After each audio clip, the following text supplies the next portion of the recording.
அப்படிங்கிறார். இனி நம்ம தினம் தினம் என்ன செய்யணுங்க? எண்ணத்தையும் சரியா வச்சுக்கணும், செயலையும் சரியா பயன்படுத்தணும். இது இல்லைன்னா சமுதாயமே என்ன ஆகுங்க? சீர்கெட்டு போகும் அப்படிங்கிறாங்க. இப்ப சமுதாயத்தை குறை சொல்லி பிரயோஜனம் கிடையாது அப்படிங்கிறாங்க.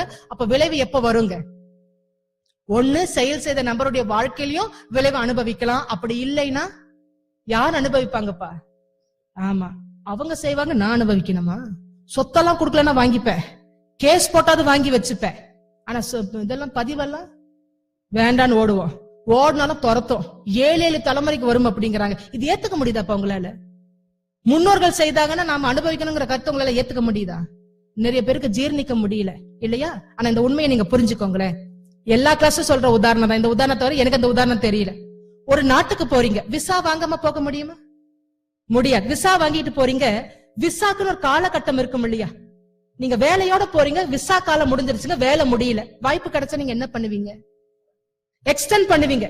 எத்தனை முறை முடியுமோ எக்ஸ்டெண்ட் பண்ணுவீங்க இல்லையா? அப்ப வேலை முடிகிற வரைக்கும். இது ஒரே விசாவா வேற வேற விசாவா? ஒரே விசா தான்.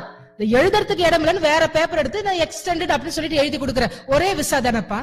இந்த லாஜிக் ஃபாலோ பண்ண முடியுதா?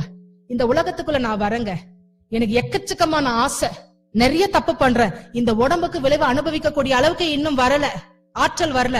அப்ப நான் வாழும் பொழுதே எனக்காக நானே வாங்கிக்கிற எக்ஸ்டென்ஷன் தான் யாருங்க?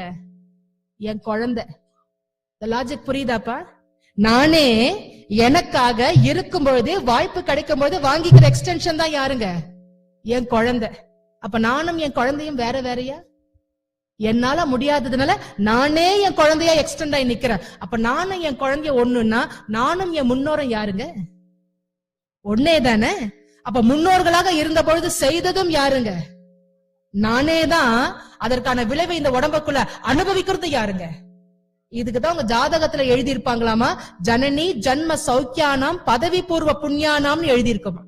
இந்த பிறவிலை எதையாவது அனுபவிக்கணும்னு நீங்க ஆசைப்பட்டீங்கன்னா ஏற்கனவே வாழ்ந்த உடல்ல என்ன பண்ணிருக்கணுங்க? செய்துட்டு நல்லது செய்துட்டு வந்திருக்கணும். அப்ப இன்னைக்கு செய்ய அனுபவிக்கக்கூடிய விளைவுக்கும் யாரு குற்றவாளிங்க? நானே தான். இனி முன்னோர்களை நினைச்சு கோவப்படக்கூடாது. ஏன்னா முன்னோர்களா வாழ்ந்ததை யாருங்க? நாம தான் அப்படிங்கிறாங்க. அப்ப கணக்கு சரியா வருதா? புரியுதாப்பா? ஏத்துக்க முடியுதா? ரைட். இனி யாரையும் குற்றவாளியை நிறுத்த மாட்டீங்களே.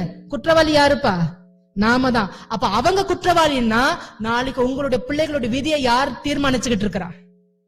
ஆற்றல் உங்க கையில இருக்குது. சரியான செயல்கள் நீங்க சரியா செய்தீங்கன்னா உங்க வாரிசுகள் என்ன பண்ண போகுதுங்க? சரியான வாழ்க்கை தானே வாழ்ந்து பார்க்க போகுது. யாருக்கு இந்த வாய்ப்பு கிடைக்குங்க? நமக்கு கிடைச்சிருக்குது, சரியா பயன்படுத்திக்கோங்க அப்படிங்கிறாங்க. அதனால்தான் பெரியவங்க சொல்லுவாங்க, அரசன் தெய்வம்